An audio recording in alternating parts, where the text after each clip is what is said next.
கவரி பிஸ்னஸ் பார்த்துக்கிட்டு இருக்க வருங்கால கோடீஸ்வரர்கள் அனைவருக்கும் வணக்கம். இன்றைக்கி மார்க்கெட்டையும் திடீர்னு ஏறி இருக்குது, நேற்று இறங்கிச்சு, இன்றைக்கி ஏறி இருக்குது அப்படிங்கிறத பார்க்க போகிறோம். அதுக்கப்புறம் எம்பசி ரேட் பற்றி ஒரு முக்கியமான அப்டேட் இருக்குன்னு குறித்து சொல்லியிருக்கார். அதையும் நம்ம பார்த்துடலாம். Let's welcome. ரைட், 18,852 க்ளோஸ் ஆன நிஃப்டி 19,000க்கு மேலே போயிருக்கேன். இது எப்படி சாத்தியமாச்சு? அதாவது நம்ம எதிர்பார்க்குற ரீசனோட இன்னொன்று இருக்குது. நம்ம நார்மலாக என்ன இந்த இஸ்ரேல் ஹமாஸ் வார் மாதிரி எதிர்பாராததை எதிர்பாருங்கள். ஸோ இஸ்ரேல் ஹமாஸ் வார், ஈரான் உள்ளே ஜாயின் பண்ணுவாங்களா இல்லையா, அப்புறமேல் ஆயில் ப்ரைஸு எக்கச்சக்கமாக ஏறிட்டு இருக்கு. இப்போ பார்த்தீங்கன்னா மிட் கேப் நெல்லி 9% ஃபால் ஆச்சு நேற்று. அண்டு அதே மாதிரி நிஃப்டி பார்த்தீங்கன்னா around 6%. And mid cap small cap கூட அரௌண்ட் 6-7% கிட்ட ட்ராப் ஆகிருக்கு ஃப்ரம் த பீக் லெவல்லேருந்து. பட் இதெல்லாம் நம்ம சொன்ன காரணம் எல்லாம் நிறைய இருக்குது. ஒவ்வொரு வேல்யூவேஷன்லேருந்து வார்லேருந்து ஆயில் வரைக்கும். பட் ஒன் மோர் இது ஆல்சோ தேர் இஸ் நேற்று தான் expiry day for F&O section. Okay. And every Thursday there is every last தேர்ஸ்டேலேருந்து எக்ஸ்பைரி டே இருக்கும். அது நேற்று இருந்தனால அதுவும் ஒரு ஆடட் டு இட்.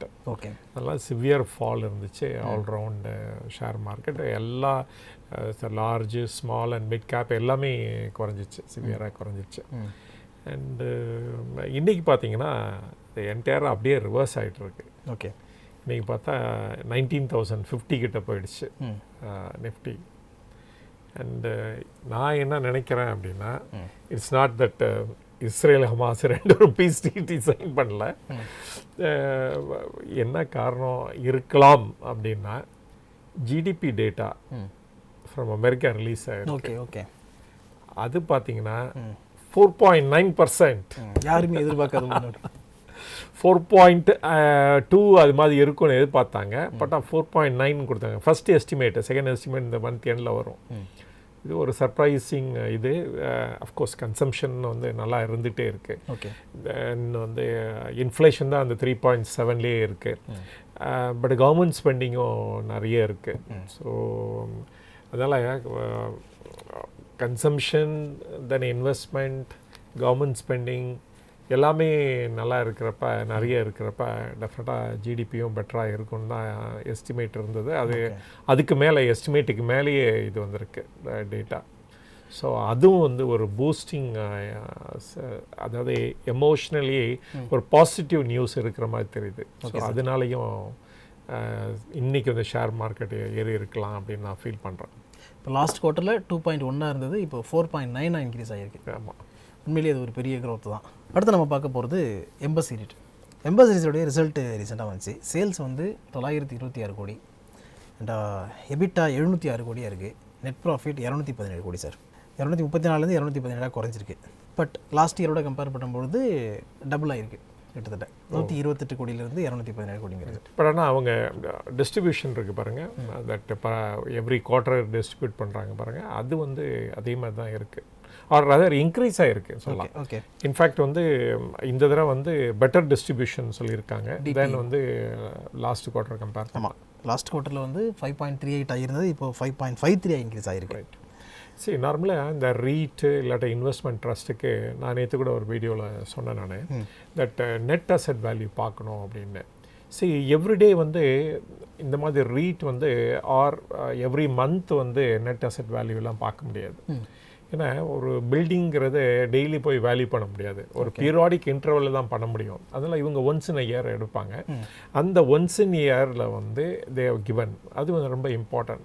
இதுபடி என்ன பார்த்தீங்கன்னா, இந்த நெட் அசெட் வேல்யூ பார்த்தீங்கன்னு வச்சுக்கோங்களேன், இவங்களுடைய நெட் அசெட் ரொம்ப ஹையாக இருக்குது compared to the market price. There is market price ஒரு 303, 304 அது மாதிரி கொட்டாயிட்டு இருக்கு. இவங்களோட நெட் அசெட் வேல்யூ 398 கிட்ட, 398 ரூபா 86 பைசா. ஓகே. ஸோ இந்த மாதிரி சினாரியோவில் என்ன சார் பண்ணணும்? ஆக்சுவலாக வாங்குறவங்க இந்த மாதிரி சிச்சுவேஷனை தான் பார்த்து வாங்கணும்.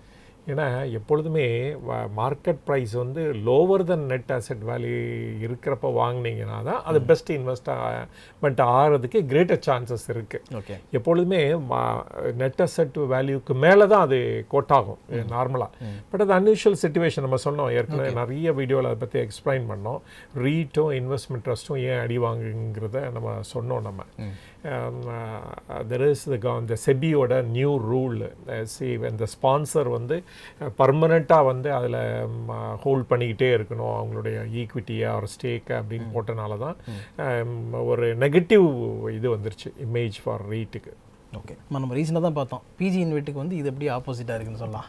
ஏன்னா PGINVIT ஷேர் ப்ரைஸ் வந்து 99 ரூபான்னு ரேஞ்சில் இருக்கும்போது 86 ரூபா தான் நெட் அசெட் வேல்யூ இருக்குது. கரெக்ட். பட் எம்பசி ரேட் வந்து அப்படியே ஆப்போசிட்டாக இருக்குது. இப்போ எம்பசி ரேட்டுடைய அசெட் பார்த்தோம்னா 6,05,248.14 மில்லியன் ருபீஸாக இருக்குது சார். லைபிலிட்டிஸ் வந்து 2,27,173.50 அப்படின்னு கொடுத்துருக்காங்க, 50 million. Net asset 3,78,074.64 million rupees. So number of units பார்த்தோம்னா 94 கோடிக்கு மேலே இருக்குது. 94 கோடியே 78,93,743 அப்படின்னு கொடுத்துருக்காங்க யூனிட்ஸ். ஆமாம். அப்போ பார்த்தீங்கன்னா நெட் அசெட் வேல்யூ 398 கிட்ட வரும். Net asset value previous compare பண்ணோம்னா அதாவது மார்ச் கணக்குப்படி பார்த்தா அது 394 இப்போ 98 ரூபாயா இன்க்ரீஸ் ஆகிருக்கு. கிட்டத்தட்ட ஒரு 4 ரூபீஸ் வேல்யூவேஷன் தான் இருக்குது இப்போதைக்கு. ஆமாம், கிட்டத்தட்ட ஒரு 4 ரூபீஸ் இன்க்ரீஸ் ஆகிருக்கு. அடுத்தது சஜன் ஜிண்டால் வந்து ஃபோர்ட் ஃபேக்ட்ரியை வாங்க போகிறார் அப்படின்னு ஒரு செய்தி வந்திருக்கு. டாட்டா தான் வாங்குறாங்கன்னு சொல்லிட்டு இருந்தாங்க, இப்போ இவர் வாங்குறாரு அப்படின்னு நியூஸ் வந்திருக்கு. அதை பற்றி என்ன நினைக்கிறீங்க? Right, there is JSW steel இருக்குது பாருங்கள், அவங்க அந்த குரூப் வந்து ஃபோர்டு மோட்டார் வாங்க போகிறதா செய்தி வந்திருக்கு. இதுக்கு முன்னாடி தான் இந்த MG மோட்டார்ஸை இவங்க வாங்கினாங்க, ஒரு ஸ்டேக் இருந்தது. ஏன்னா ஆஃப்டர் அந்த பார்டர் டிஸ்பியூட் வித் சைனா வந்த உடனே லாட் ஆஃப் ரெஸ்ட்ரிக்ஷன் வந்து இம்போஸ் பண்ண ஆரம்பித்தாங்க கவர்மெண்ட் ஆஃப் இந்தியா அந்த சைனீஸ் கம்பெனிலேருந்து. அதனால் MG மோட்டார்ஸ் அவங்களுக்கு வேணுங்கிற பணத்தை வந்து அங்கேருந்து கொண்டாட முடியல. அஃப்கோர்ஸ் அது வந்து ஒரு பெரிய குரூப் ஆக்சுவலாக, SIAC அப்படின்னு சொல்லி அந்த குரூப் தான் அதை ஓன் பண்ணிகிட்ருக்காங்க MG மோட்டார்ஸை. இப்போ வந்து இப்போ சாஜன் வந்து அதில் ஸ்டேக் எடுத்திருக்காரு. அப்புறம் சூன் வந்து இப்போ மைனாரிட்டி ஸ்டேக் தான் இருக்குது. ஆனால் சூன் வந்து ஒரு IPO வந்து அப்புறம் அந்த MG மோட்டார்ஸோட ஸ்டேக் அவர் குறைப்பார். இவங்க இந்த SIACயோட ஸ்டேக் வந்து அப்புறமேல் குறையும். ஓகே, ஸோ அது வரைக்கும் ஒரு மைனாரிட்டி ஷேர் ஹோல்டர் தான் இருப்பார். இப்போ சென்னையில் இருக்க ஃபோர்ட் ஃபேக்ட்ரியை வாங்க போகிறாரு. அது வந்து அடிபட்டுருக்கு, இந்த நியூஸ் அடிபட்டுருக்கு. கூடிய சீக்கிரம் அதை பற்றி தெரியும், கரெக்டான நியூஸ் என்னங்கிறது தெரியும். பட் இது வந்து மோஸ்ட்லி ஃபார் எலக்ட்ரிக் வெஹிக்கிள். ஏன்னா அதுதான் என் திங். நேச்சுரலி நெக்ஸ்ட் 10 இயர்ஸ் பார்த்தீங்கன்னா எலக்ட்ரிக் வெஹிக்கிள் தான். இனிமேல் புதுசாக யாராவது ஃபேக்ட்ரி போடுறதா இருந்தால் டெஃபினட்டாக எலக்ட்ரிக் வெஹிக்கிள் ஃபேக்ட்ரி தான் போடுவாங்க. ஸோ அதனால் இவரும் இதில் என்ட்ரு பண்ணுறதுக்காக இதை எடுக்க போகிறாருன்னு நான் நினைக்கிறேன். Okay sir. அடுத்தது சுவிட்சர்லாந்து கம்பெனி வந்து ஜுனிப்பருங்கிற ஒரு Gujarat based power generation company. It's very good news for Switzerland. Nearly about 50 megawatt wind turbine போட போகிறாங்க. அதில் என்ன ஸ்பெஷலைசேஷன்னா ஒரு சிங்கிள் விண்மில் வந்து 3.1 megawatt, huge capacity at single லொக்கேஷனில் இருக்க போது இட்ஸ் வெரி குட் ஆர்டர்னு தான் சொல்லலாம் நம்ம. Okay sir. மார்க்கெட் ரெக்கவர் ஆகிறதுக்கான காரணம் என்ன அப்படிங்கிறது வந்து குரு சொன்னார். அதுலேருந்து ஆரம்பித்து நம்ம சுவிட்சர்லாந்தில் முடிச்சிருக்கோம். எம்பசி ரேட் பற்றி இன்னும் கொஞ்சம் நாளில் நம்ம டீட்டெயிலான வீடியோ போடுவோம். ஓகே, அதர் ரீட்டோட ரிசல்ட்ஸ்லாம் வரட்டும், வந்தோன்னே கம்பேரிட்டிவ் பண்ணி போட்டோம்னா பெட்டராக இருக்கும் அப்படின்னு நான் ஃபீல் பண்ணுறேன். Okay sir. ஸோ இந்த வீடியோ நிச்சயமாக உங்களுக்கு யூஸ்ஃபுல்லாக இருக்கும் நினைக்கிறேன். அப்படி இருந்துச்சுன்னா நிறைய பேர் ஷேர் பண்ணுங்கள். புதுசாக காவிரி பிஸ்னஸ் நீங்கள் பார்க்க வந்திருக்கீங்கன்னா சப்ஸ்கிரைப் பண்ணிவிட்டு அந்த பெல் நோட்டிஃபிகேஷனையும் கிளிக் பண்ணி வைங்க. அடுத்து ஒரு நல்ல வீடியோவில் மீட் பண்ணுவோம். அது வரைக்கும் உங்களையும் உங்களுடைய பணத்தையும் பத்திரமா பார்த்துங்க. Thank you so much. தேங்க்யூ.